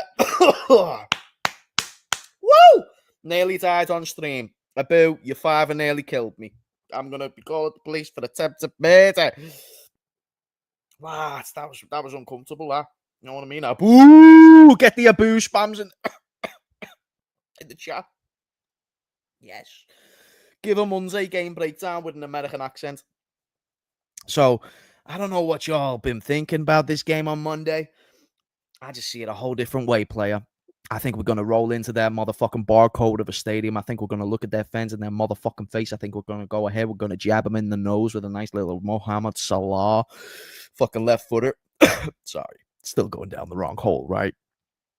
And I think we're going to dunk on these motherfuckers, man. Everybody talking about, oh, it's St. James's Park. Huh? What about the James Redmond team, motherfuckers? James Redmond don't support no motherfucking D-League team. We don't miss out on our targets nowadays, chat. We don't miss out on our targets. We want Verts. We'll get him from Bayern. We'll do that shit, man. Fuck monetization. I'm going to swear all day till the motherfucking cows come home, bitches. If we want Gioni from Inter Milan or AC Milan or Juventus, we'll get motherfucking Leone. I'm sweating in this motherfucker, bitches. So we're going to walk into St. James's Park. We're then going to take the 3 points, and once we get back to Liverpool, we're going to have a sangria, and guess what we're going to do then? Guess what the data nerds are going to do then? The data nerds are going to go into their motherfucking offices just like they walked into their stadium and took their fucking 3 points. You know what they'll do after that? Huh? You want to know what they'll do after that? They're going to take your best player, motherfucker. Hold that with your corn and your barcodes, bitches. I don't give a fuck. I'm going to own your ass.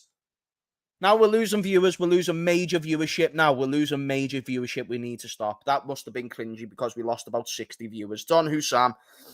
Hussam is a big deal in quotation marks. Also has the most viewed video on Redmen TV. Why are you doing the humble thing, you big fraud?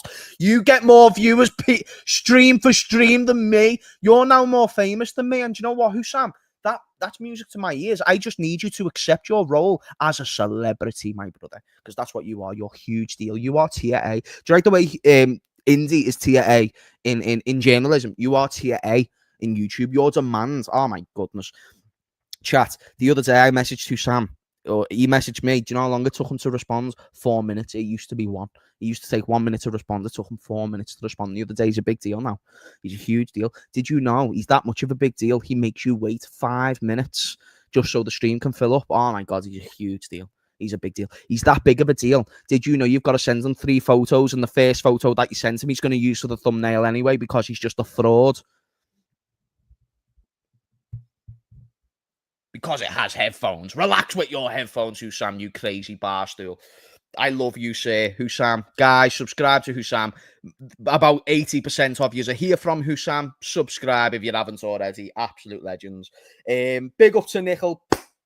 Thank you for the super chat, sir. Welcome back, friend. Long time. No see. I love you so much. Scousers do love Hussam. I actually have friends, and quite a lot of them, match-going friends, who aren't just aware of Hussam, but like absolutely love him. And like this past year where I've been going the game, they'll say like, oh, do you still speak to Hussam? And there was a while where I wasn't speaking to many people from the YouTube scene, not just Hussam, but I'd always said to them, when I do speak to Hussam, I need to let him know about the love that he's got in Liverpool, and I haven't quite had the opportunity to say that yet. Hussam, you're not just a big deal on YouTube. You are a big deal on the other side of the world, my G. But we're not really the other side of the world. That's like more Australia and shit. But you get what I'm trying to say. Like, you're thousands and thousands of miles away from gifting us your presence, and you're still loved. It's unbelievable stuff. Can't believe it. Kathy Jones, yeah. I know you're from Toxteth Bay, but my busy James Redmond is onto something tonight. Maybe some limo, yeah. I told you already that I'm learning skills and fast. Who told you I'm skills? I'm from the main streets of Dublin, yeah. You don't play about here, love, yeah. Talking about cocaine and all that. It's ironic that I read that in the Conor McGregor accent, yeah. Jezza, it's Betledge. Loving the vibes. Absolutely sexy. Big up to my man, K. Mach, the legend. K. Mach, what a guy. Absolutely superb. Oh my God, you're spoiling me with super chats today. You'd think that I've got a birthday coming up or something with the amount of money you're sending me. You're paying my next month's rent. I appreciate it. You're not a fan, but being your supporter. Be well, James. You know we all love you, and I love you as well. And that's the boss side to it. You know what I mean? Like, no matter who you support, we all get together on this platform and we just have a belt and we talk about football. We love talking about football. And it's an opportunity to smile in a world where there's so much division, negativity, and politics. It's nice that we can all get together through football. It's the one thing that I love about football more than anything else. Future Nexus. Ooh, second super chat of the stream. Thank you so much, sir.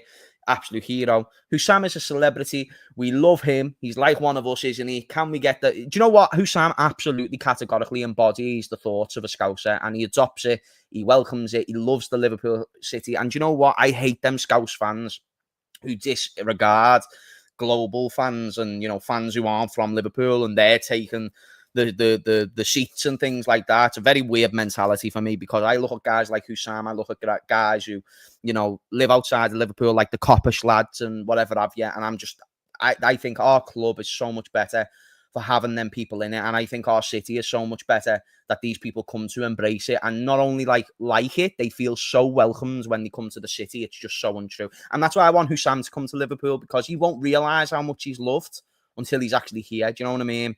Can we get 500 likes, you absolute frauds? The return of JR, and you're all moving like Nunez. He just called you Nunez, chat. You better sort yourself out, you absolute mushrooms. Shout out to Edward Rinner. He is a winner. What's the second bit of that saying? Even Ray can't ruin a good flow. See what I'm saying? Now you know. Here we go. Reading the super chat, yo. Please do not dislike the stream. So glad you're back, James. Hope you're all good. Can't wait to see you, Hussam and Coppish, and even AGT on Cop TV if you're still good with them. Good with all those names that you've just listed. Can't wait to do collaborations with them myself. Today, I was on Coppish with Hussam and Tom Little. So after this stream, if you want to go and tune into that, that was recorded just earlier. We were live. It was all the Avengers. It was all the majors. Get tuned in. It was a good show. If I do say so myself. Tom Little is going to ride Hussam's shoulders in Liverpool. It's mad. It's mad. Tom Little has always been bullied. He has been so majorly bullied since I've went, and in my absence, it is untrue. Like, genuinely unbelievable. I don't know what it is about Tom. He is the greatest in the world at taking banter. It's brilliant. I was an avid watcher of you in lockdown, and I always check your channel and see if you made lockdown easier.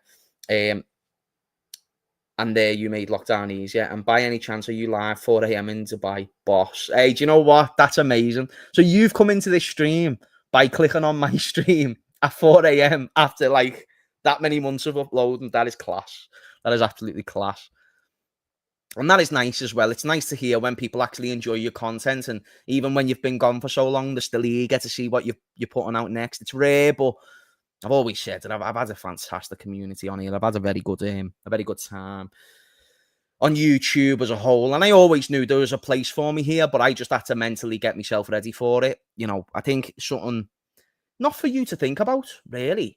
But something, you know, maybe people have looked at my journey and gone, he should be a lot further than where he is. He had a fantastic start. Where's he gone? I started this game when I was 16. aiming to do it for a lifetime.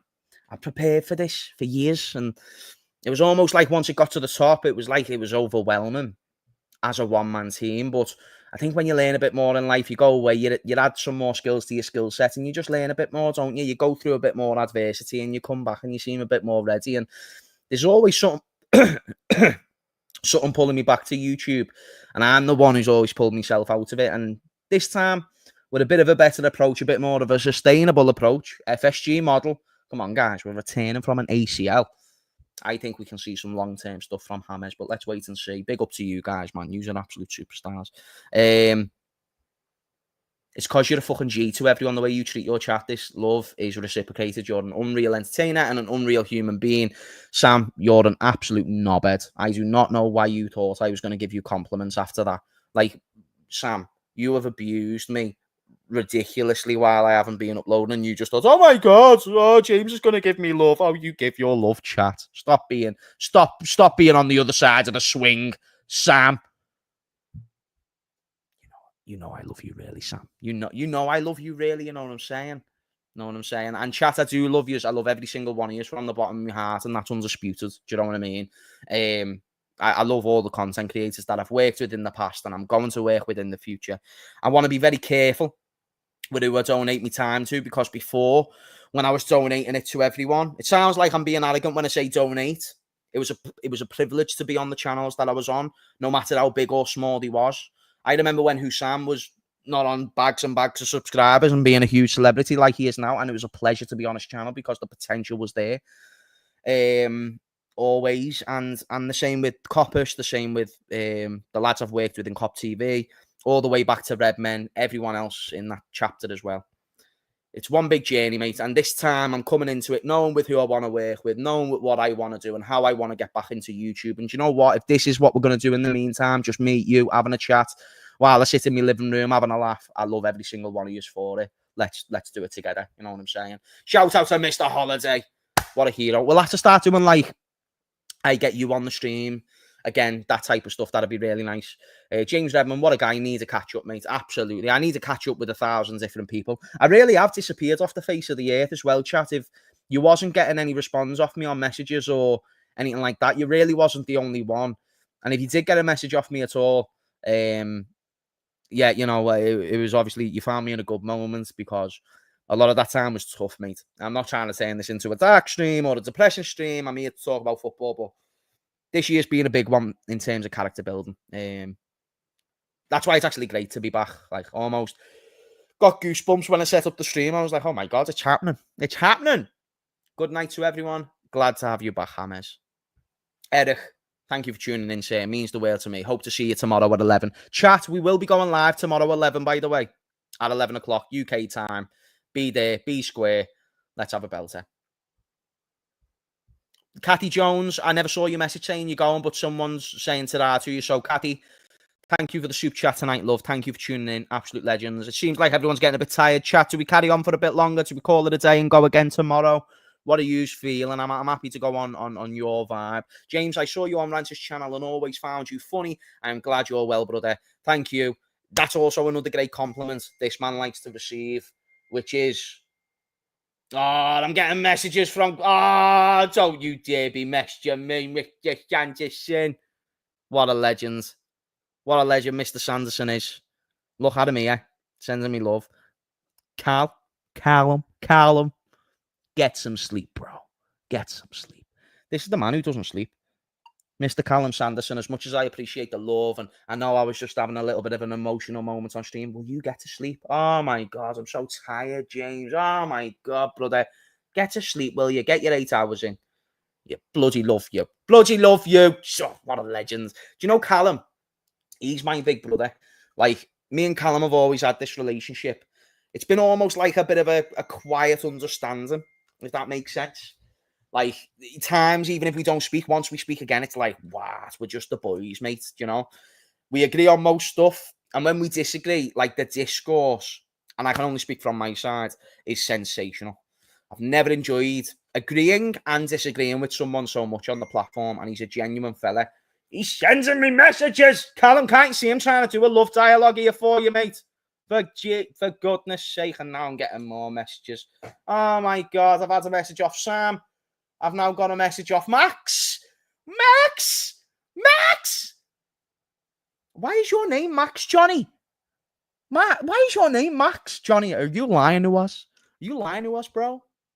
Seriously, guys, not only subscribe to Copper, subscribe to the Sanderson Show. We'd recently just done a stream on the big UFC event, Shemaya versus Duplessis. Rewatch our reactions if you're intrigued, and also take a look at Callum's post-fight content, which was absolutely class. Oh my God! I'm trying to stay on focus with the chat.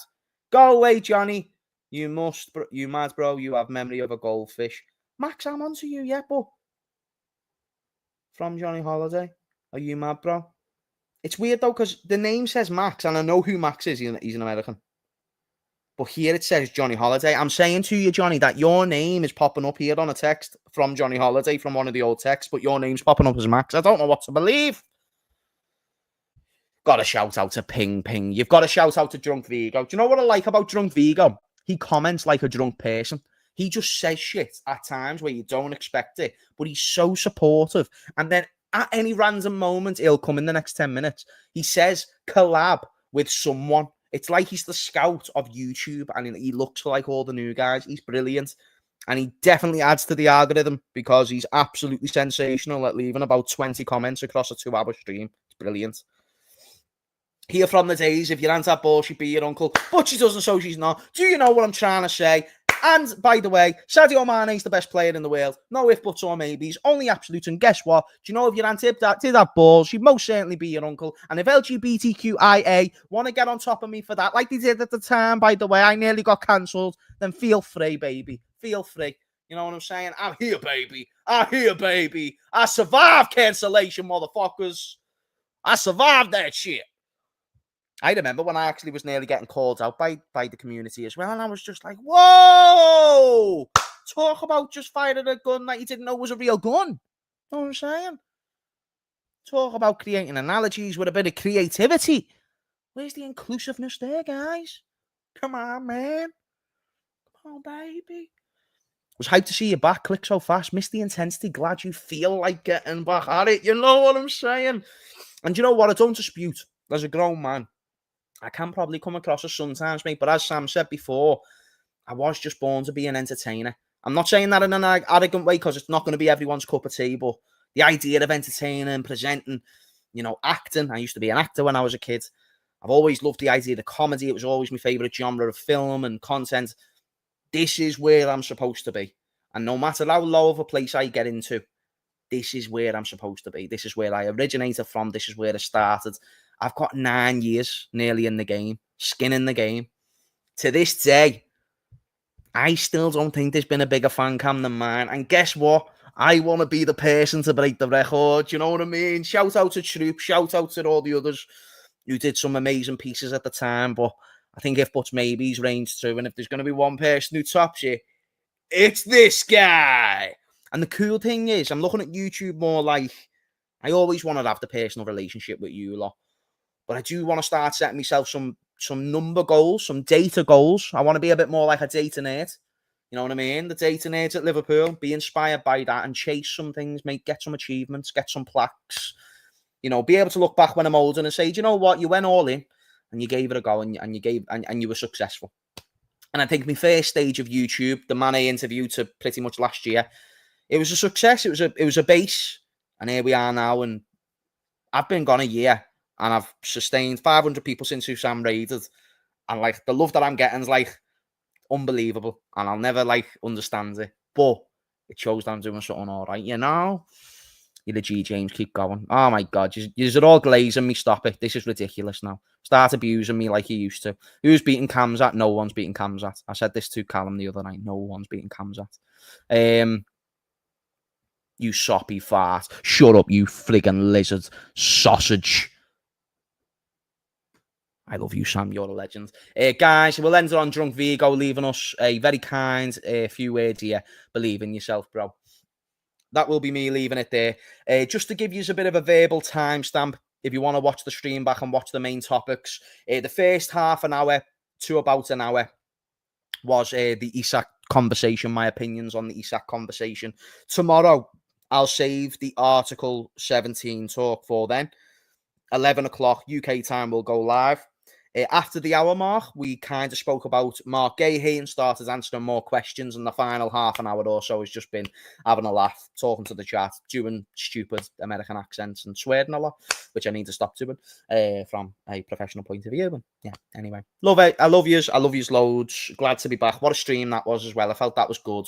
Give us a little rating out of 10 in the comments once the stream ends. Leave a like before we go.